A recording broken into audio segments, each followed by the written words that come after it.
What's up guys, my name is Born and welcome back to my channel. So today we will discuss about helmet manufacture and always ahead in terms of quality, durability, design, and price. And this is the LS2 helmets. I don't ever slow up, no I don't take shit. I got no love for the fakeness. If you wanna play tough and wanna hate this, I'll always show up. I don't ever slow up, no I don't take shit. I got no love for the fakeness. If you wanna play tough and wanna hate this, I'll always show up and make a statement. I don't ever slow up, no I don't take shit. I got no love for the fakeness. If you wanna play tough and wanna hate this, I'll always show up and make a statement. Everything I do so instinctive and so passionate. Okay, so today we were going to discuss two helmets of LS2, which is the LS2 Rapid and LS2 Stream Evo. So both helmets are gawa sa polycarbonate material, which is hindi siya basta-basta nasisira sa malakas na impact. Pinagsabay ko na sila i-review dahil they have similarities. So we will not directly compare these two helmets kasi magkaiba sila ng level. So LS2 Rapid is a single visor helmet. Yan, single visor lang siya. Ang Stream Evo naman is a dual visor. So kahit sila ay magkaiba, single visor, dual visor, pero pareha sila ng outer lens. Right, sa LS2, meron kasing code silang tinatawag. Sa LS2 Rapid is FF353. So ang FF is means full face, 353. So bagong design lang siya ng LS2. I think nilabas lang siya last year. So ang LS2 Stream Evo naman is FF320. So yung lens nila is may available na Idrium lens, dark lens. Sa Idrium may dalawang klase ng Idrium, which is the blue and the silver lens. Scratch resistance na rin siya. Ordinary lang kasi na helmet.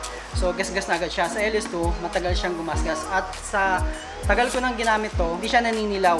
So recommended ko talaga ang LS2 Rapid. This is my first helmet. I will show to you my picture of my helmet. Yan. Yan. Matte black ang pinili ko dati. So LS2 Rapid is good for beginners. So kung naghahanap kayo ng helmet na affordable sa price but quality is wise, so I go for Rapid. And after that, nag-upgrade ako for LS2 Stream Evo. Ayun. Upgrade na ako sa LS2 Stream Evo. LS2 Stream Evo is a dual visor. Yan. Kukunin ko lang isa. Dual visor. Yan, quick release lang yung sun visor niya. So pag chinek mo dito sa gilid, madali lang siya i-on off yung kanyang second lens. Yan. Tapos kung nag-aalala kayo, pag nagra-ride kayo, baka mahulog siya. Don't worry kasi meron siya ditong lock. Yan. Pwede mo siya i-lock. Yan, safe na yun, hindi siya basta-basta mahulog. Lock na talaga siya. Ayan, quick release siya, madali lang ibuksa. Sa ibang helmet kasi, sa mga old version ng LS2, is maingay yung kanilang mechanism.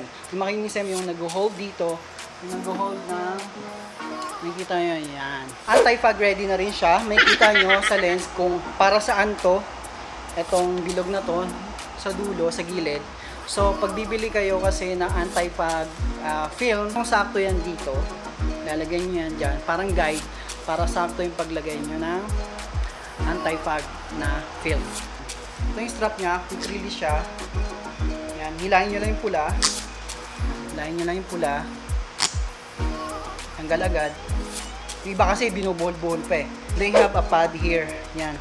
Yung pad na to is nagpo-protect doon sa ditong side mo. So, ito, malambot, cotton siya.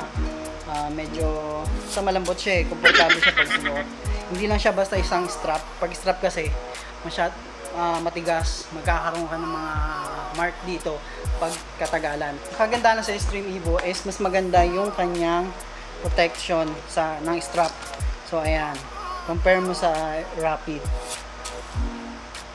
Okay? Maganda. Siyempre, mas mahal. Maganda. Next na i-review natin dito sa helmet is the ventilation. So ventilation, ito sa Stream Evo, quick release lang rin yung ventilation niya sa upper. So sa chin, yan. Pindot-pindotin mo lang. Close, open, close, open. Yan. Ganun rin sa Rapid. So, ventilation niya is... Ito naman sa Rapid. Sa Extreme Evo kasi, pinipindot-pindot lang, di ba? Hindi sa Rapid kasi na up and down naman siya. Yan. Down, open, up, close. So, ganun rin sa taas. Napakaganda. Yan. So, exhaust. Yan. Sa shape is, yung Extreme Evo is long oval. Yan, long oval siya. Sa Rapid is intermediate oval lang. Next is we will move to the foam. So, papansin nyo, yan yung inner line. Kagandahan dito sa mga bagong design model ng LS2 is meron na silang chin. Yan yung chin. Ang purpose na itong chin is sa sobrang bilis ng patakbo mo, yan, sobrang bilis ng patakbo mo, tululaway ka na, yan yung magsasalo. Yan. Ang gamit na ito is pang-minimize lang ng mga pumapasok na hangin sa helmet mo. Kung tsaka alikabok na rin. Yan. Protection na rin yan. Maganda yan. Ito yung inner in ng Extreme Evo. Medyo mas maganda yung kanyang foam, yung design. May pagka leather pa dito. At saka meron siyang reflectorized pad. Yan, sa likod yan. Pag nailawan to, magre-reflect, makikita na nasa likod mo. Yan. Maganda. Maganda siya. Yan. Ito, yun. May ganito rin siya. May chin pad rin. Extreme Evo. So, washable nga pala siya. Yan. Madali lang siya tanggalin. Ayan. Tanggalin mo siya. Try natin dito sa Matla. Quick release lang siya. Madali lang siya tanggalin. Yan. Hilahin mo lang. Na. Hila lang. Danda lang hila. Baka mapunit. Ayan. So, mag-check nyo. Ito yung mga pins. Dito, i-prepare nyo lang siya. Ayan. Click lang ng pin dyan. Pasok na yan. Washable yan. Ayan. Click nyo lang. Tsaka madali lang rin naman ibalik. So, ginagawa ko kasi, nilalaban ko lang siya ng onting sabon, onting kusot-kusot, tanggal mga alikabok na itim-itim. And then, after nun, lagyan ko ng fabric conditioner. O yung mga downy. O, yan. Yan. So guys, hindi kung inaakala nyo is this is styrofoam na simple lang dyan, nakagaya ng lagay ng yelo. Hindi. Ang styrofoam na to is matibay. Hindi siya basta nagka-crack. About sizing naman po, wala kayong tape measure, ikot nyo sa ulo nyo, ayan, ikot nyo lang. Tapos tingnan nyo yung centimeter. Alright guys, so ang Extreme Evo nga pala, price niya is nagre-range ng 3,800 for monocolors, yung matte black, tsaka plain. Tsaka may iba pa silang kulay, basta plain lang na color is 3,800. And with design is 4,200 pesos. 4,200, yan. Sa Rapid naman, the Rapid is the plain color. Plain color lang nila. May iba silang plain ko, mga black, gray, yellow, red, tsaka white. Yun. So, ang range naman doon is 2,600 pesos. Sa may design is 2,900 or 2,950. So, itong hawak ko ngayon is 2,900 pesos to. So, ito yung mga ibang design. This is new design to 2,950 naman to. Bagong design lang to eh. Slide. Yan. So, ito naman yung Ghost. Bestseller tong Ghost. Napakaganda kasi ng design niya eh. Kahit ako rin, gusto ko to eh. Akala mo carbon yung print, di ba? So ito naman guys, yung bagong labas na LS2 Rapid Deadbolt.